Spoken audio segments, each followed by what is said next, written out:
Hello and welcome to the Kyle Phoenix Reviews. Of course, I have the Kyle Phoenix Show, which is televised throughout New York as well as broadcast all over the world when we digitize it. And we have the Kyle Phoenix website.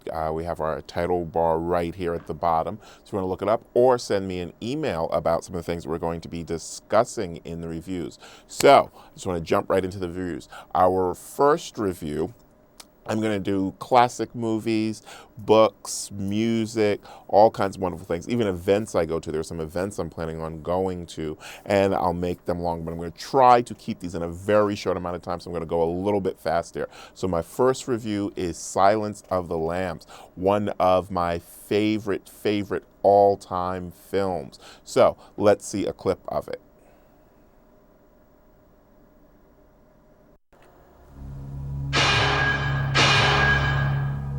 You spook easily, Starling? Not yet, sir. He's past the others. The last cell.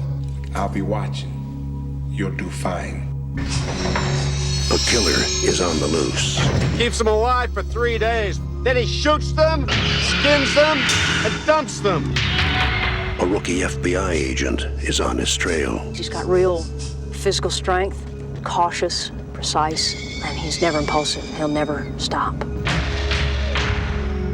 But in order to track him down, she'll have to match wits. I'll help you catch him, Clary. Believe me, you don't want Hannibal Lecter inside your head. With the darkest of all minds. Just do your job, but never forget what he is. Oh, he's a monster. Pure psychopath.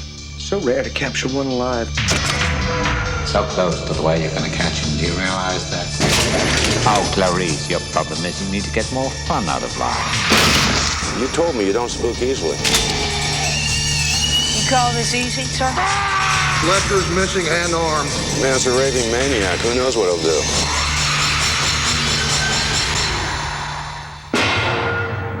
Thank you, Clarice. Thank you.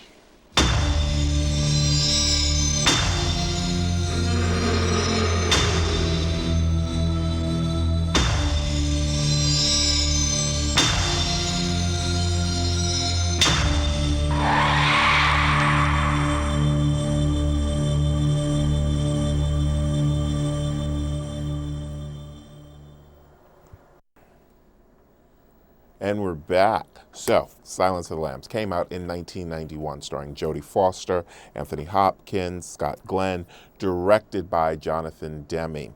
I remember seeing this in the movie theaters, but one of the things I always try to do, because the things that excite me, I try to really engage in, is reading the book by Thomas Harris. So, I've read Silence of the Lambs, I've read Red Dragon, I've read Hannibal. So, read Silence of the Lambs first. Fantastic, super. Of course, Anthony Hopkins, 11 minutes. It was about 11 or 12 minutes. He actually got an Academy Award. In the records, it's the shortest amount of time that an actor has been on screen to receive Best Actor Award. And of course, Jodie Foster got the Best Actress. So, why do Silence of the Lambs? One, it's a classic. It's a horror film. It's a thriller. It's got your police procedure in there.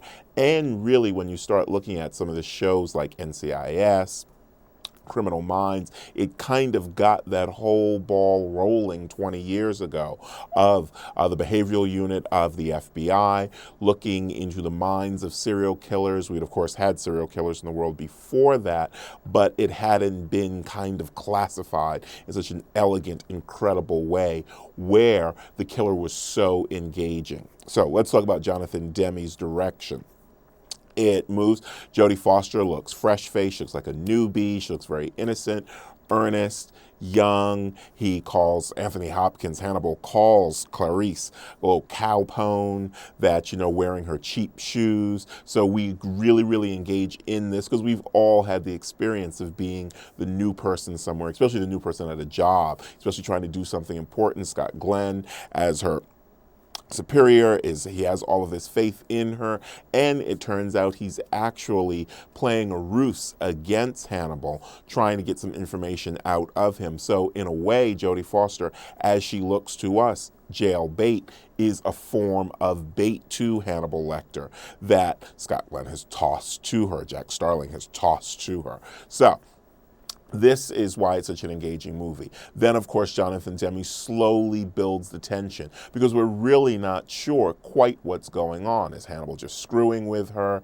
Is she misinterpreting things? Does anybody truly understand who this killer is? And she starts noticing some things. Her humanity as an officer, her investigative skills, her forensic skills, even the fact that she stands up to these men. So we could look at this not only because there's about a time frame around here, around 10 years, where some really strong feminist films came out, and Jodie Foster as a woman in charge, a woman in control. Not only is she leading the picture, but she's also the head of the whole protagonist movement that's occurring in the movie, and what that means for her to be the character that is leading this as a woman who's oftentimes puts different people in their place in a very polite kind of, I would say meek, but in a kind of reserved way, in a genteel way. But she says, no, I may look like this on the outside, but I'm actually steel on the inside. I'm just untested steel. That's the only thing. So she even tells her superior, hey, don't play games with me. Don't make me the bait and stuff. Don't talk to me in a certain way in front of the other police officers, because then they will judge what I'm truly capable of. She tells Hannibal, she calls him out a couple of times. She says, you know something? What you just did right there, that's kind of beneath you. I expected more of you now that I'm getting to know who you are. So we can even see there's a little dynamics, there's a triangulation, there's a dark kind of romance going on between her boss, and Hannibal. Even Hannibal kind of keys into it. He's like, do you think he likes you? What do you think he likes about you? What have you thought about? And then he starts playing on her father stuff, because Hannibal is saying, hey, if you want to get into my head of my knowledge of what a serial killer could be, and in fact I know who this serial killer is, quid pro quo, you have to give me something of you, because the delicacy, what I'm interested in as a psychiatrist gone mad, is the thoughts of others. So that's the beautiful, the wonderful thing about this, is that it's both a physically thrilling film, it has elements of horror to it, and at the same time it's a psychological thriller. Because what I enjoy about movies, what I enjoy about good movies, and most of the movies that I find to be really, really good, is that, one, I forget that they're famous. Gotta forget they're famous. And two, most importantly, smart people. That I believe that those characters exist in this little fantasy bubble that we're creating, but they're intelligent people. So, Kyle Phoenix, Silence of the Lambs. I recommend you can go to our website, kylephoenixshow.com, and I guarantee in there's actually some great discounts for all of the films and books and stuff that we're going to be talking about, and a whole library of stuff, because that's why I wanted to kind of pull this all together, to make sure that you, the viewer, who might want a copy of this, might find this interesting and intriguing, will be able to get it at a good price. Thank you so much.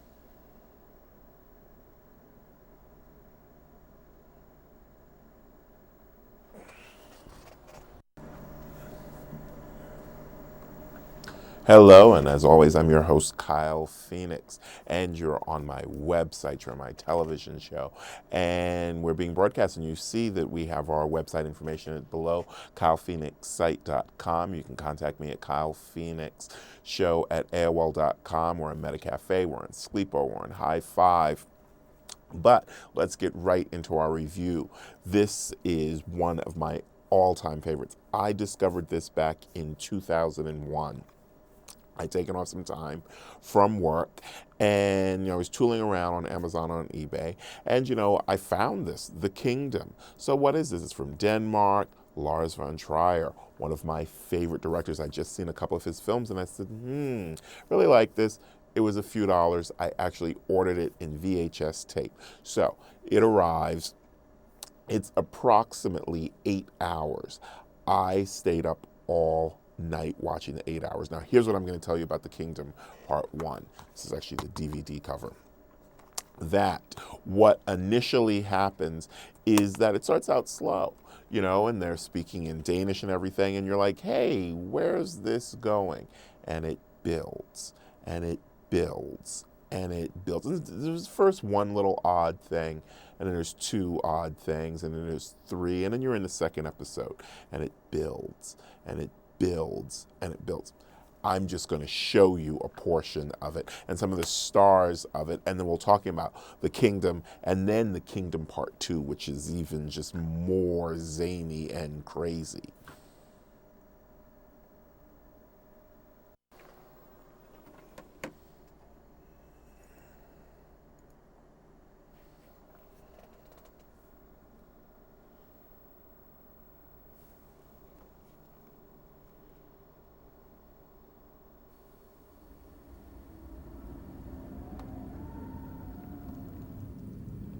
Grunden under Rigshospitalet er gammel mose. Her lå blejedammene engang. Her gik blegemændene og fugtede deres store lærreder i det lave vand for at lægge til blegning. Fordampningen indhyllede stedet i en permanent tåge. Senere byggedes Rigshospitalet her, og blegemændene blev skiftet ud med læger og forskere og landets bedste hjerner og mest fuldendte teknologi. Og som kronen på værket kaldte man stedet for riget. Nu skulle livet defineres, og uvidenhed og overtro aldrig mere kunne ryste videnskaben. Måske er det blevet for meget med hovmodet og den konsekvente fornægtelse af det åndelige, for det er som om kulden og fugten er vendt tilbage. Små tegn på træthed er begyndt at vise sig i de ellers så solide og moderne bygninger. Ingen levende ved det endnu, men porten til riget er begyndt at åbne sig på ny.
So, we're back.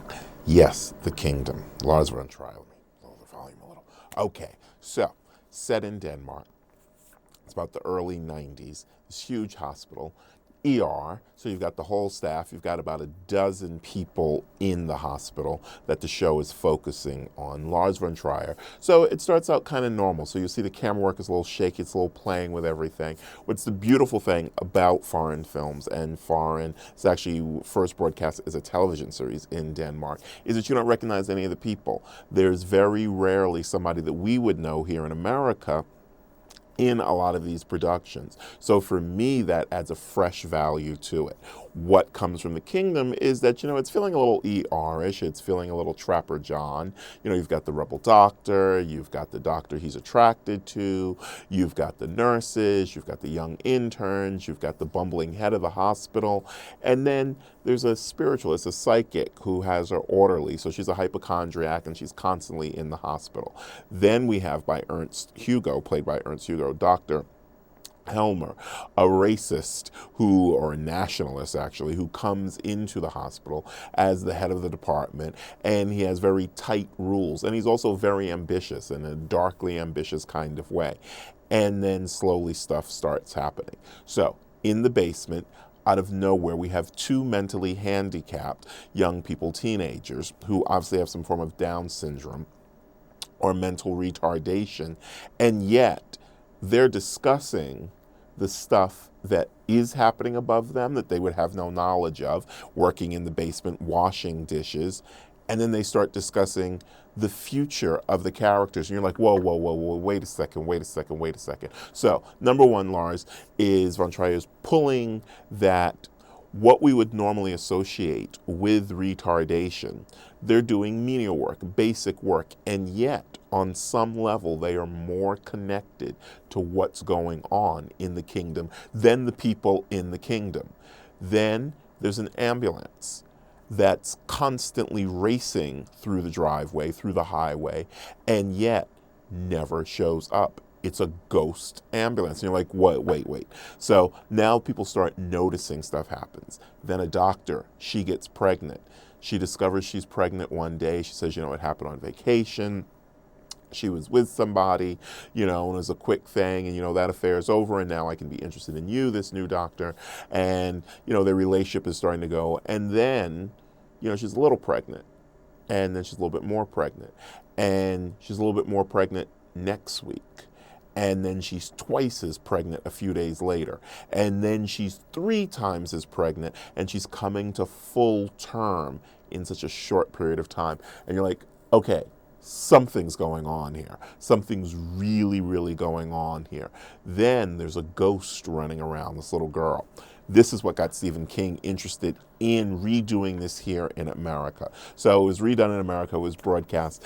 I didn't even watch it, so I can't give you an accurate view of that. I can say, Stephen King, I've read some of his stuff, seen some of his movies and stuff. What I can say is that watching The Kingdom by Lars von Trier, who wrote it, directed it, produced it, completely crafted this, it has an element of not only suspense, not only horror, but it's laugh out loud funny. Once you get into the subtitles of the Danish and realize how ludicrous all of this is, and yet at the same time, when Udo Kier appears, how sinister, maybe even evil and macabre this all is. The Kingdom, another great recommendation. As always, you can check out the site, kylephoenixsite.com, and you'll see some great downloading opportunities, as well as I found some great places to get discounts on all of these films. Check out kylephoenixsite.com. And I'm always remembering, Kyle Phoenix Show at AOL.com if you want to email any questions or any suggestions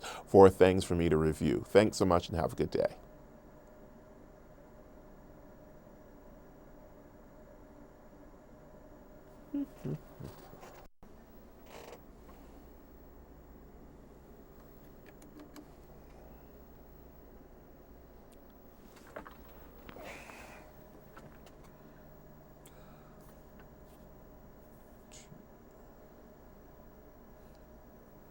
Welcome back. As always, I am your host, Kyle Phoenix, Kyle Phoenix Show at AOL.com, kylephoenixsite.com, where you can find all of these great movies and books and everything that I am reviewing at wonderful, wonderful discounts. Okay, another favorite, Who's Afraid of Virginia Woolf by Edward Albee. Edward Albee is in my top 3 favorite playwrights of all time. This is so good. I have the play. I have the movie, obviously. I read it. I love it. The crispness of the dialogue, the fact that everybody is operating at top form, Sandy Dennis, George Siegel, Richard Burton, Elizabeth Taylor, everybody gets not just a scene to be seen in it, but everybody gets a moment to shine to who their character really is, as well as they're all woven in by Mike Nichols, who directed, so that you really get to see 4 people who are, in a way, trapped together. The small college campus that Richard Burton and George Siegel teach at has brought them together into this faculty party. And George Siegel's wife is Sandy Dennis, and Richard Burton's wife is Elizabeth Taylor. And this is, of course, happening during the height of the Elizabeth Taylor and Richard Burton marriage and affairs, 2 marriages. And so she invites this new couple, who's essentially the couple that she is now with Richard Burton. She invites them back to their house after a faculty party. So I've worked at colleges and lived on campus and been to faculty affairs and stuff like this. So it resonates in a whole wild, wild way. Okay, she invites them back. But we get about 20 minutes with Martha and her husband, played by Richard Burton, and the game that they start playing. And you realize that George Siegel and Sandy Dennis have no concept of what they're walking into. Martha is the daughter of the president of the school, so she's kind of the princess of this small campus. She thought she was going to marry the prince or the heir apparent in her husband, but nothing has manifested from this. So there's a bitterness, a bitter strain. So there's love, they've been together for a while, and there's a bitter strain of, hey, I thought you were gonna be my prince so that I could become the queen and you could become the king, but you're not. And here come the guests knocking at the door. So look at a clip of it, and I'll come right back to it.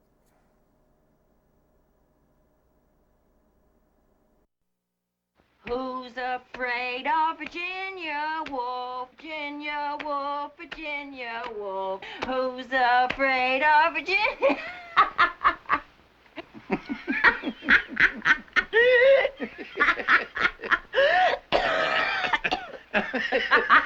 It's easy to talk about Warner Brothers' new motion picture, Who's Afraid of Virginia Woolf? It's hard to tell about it. Easy to talk about. All you have to say is Elizabeth Taylor, Richard Burton. Who's afraid of Virginia?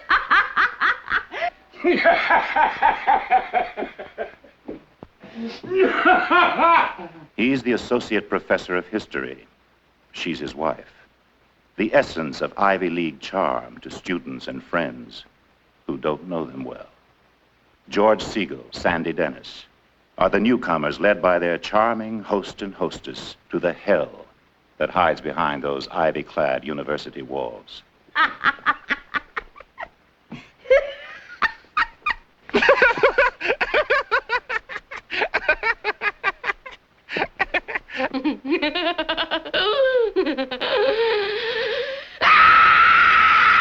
Who's afraid of Virginia Woolf? Early in the morning. Who's afraid of Virginia Woolf? Virginia Woolf, Virginia Woolf. Who's afraid of Virginia Woolf? Edward Albee wrote the play, the most acclaimed work by this controversial author. Ernest Lehman wrote the screenplay. He did the same for West Side Story and Sound of Music.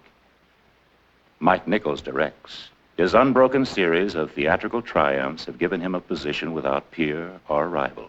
All you have to say is Elizabeth Taylor, Richard Burton, George Siegel, Sandy Dennis, Edward Albee's Who's Afraid of Virginia Woolf. After that, all you can say is incredible.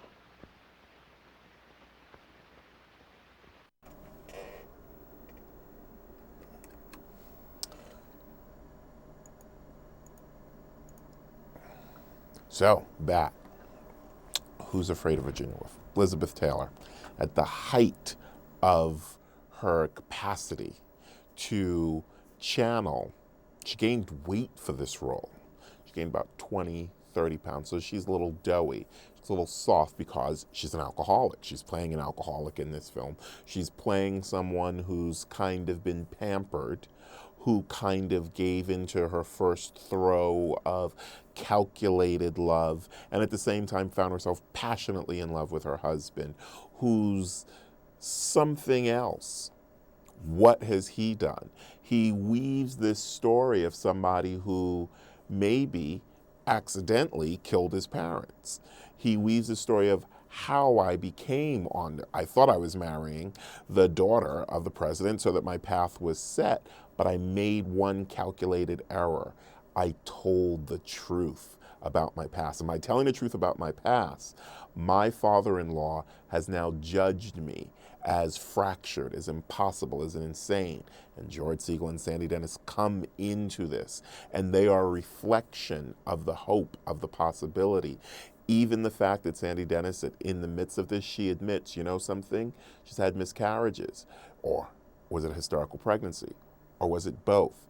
That everybody's reality is a little shifty because everybody is constantly drinking in this night. This takes place in about the course of maybe about 8 hours, 10 hours in a night's time, from when they first go to the cocktail party to when we actually meet the couple coming home, and then George Segal and Sandy Dennis joining them. So what makes this so daring is the language. What makes this so daring and incredible, particularly for the time when it was done in the 60s, is the fact of the mature issues that are being just thrown about, and more importantly, the elegant viciousness that occurs in this film. This is people who've been married, who've been in love, and the blush is off the rose. And in fact, I'm not quite sure that I'm really committed to the concept of forever, to the concept of marriage, and definitely to you. And I'm kind of pissed about that.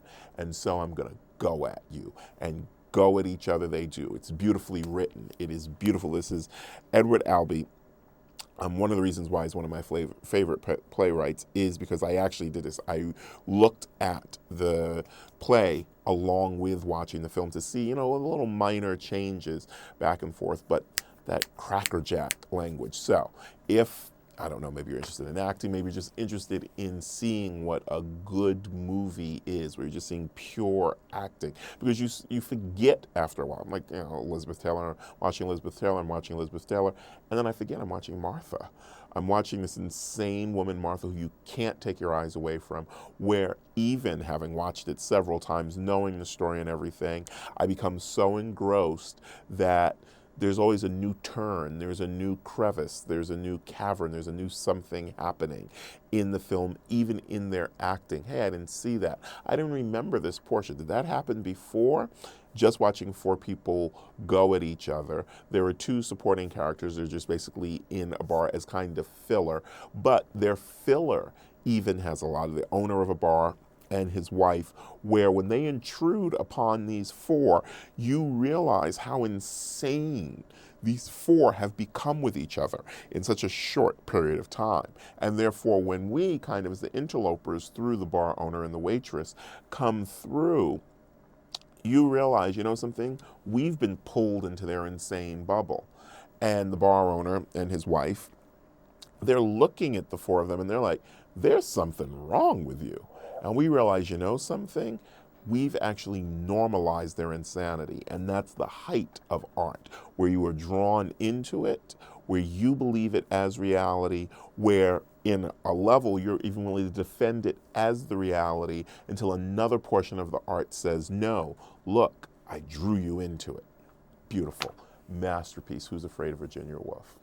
Enjoy. As always, you can check it out on the KylePhoenixSite.com. There are some great discounts and things where you can download this stuff, where you can purchase this stuff, where you can find great places to actually get this, plus tons and tons of other videos and books and music. So this is a wonderful opportunity for you to take advantage of some real quality material out there. Thank you and have a good day.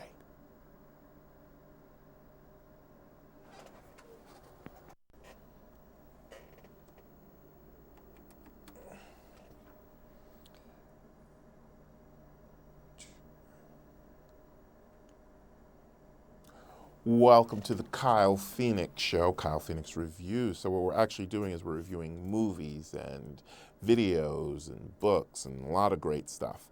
And I want to keep mixing it up because as a teacher, I use a lot of this stuff with young people, with teachers. I teach all kinds of people. I teach all kinds of things. I teach adult learning. I teach teachers, professional developments and all that kind of stuff. So I have a lot of great material, and I've been trying to figure out how to not only incorporate into the show, but more importantly, kind of share it with you. So you can check out all of this material, and if you're looking for a copy for yourself, there's a multitude of ways that I've listed on the website, KylePhoenixSite.com, where you can get it.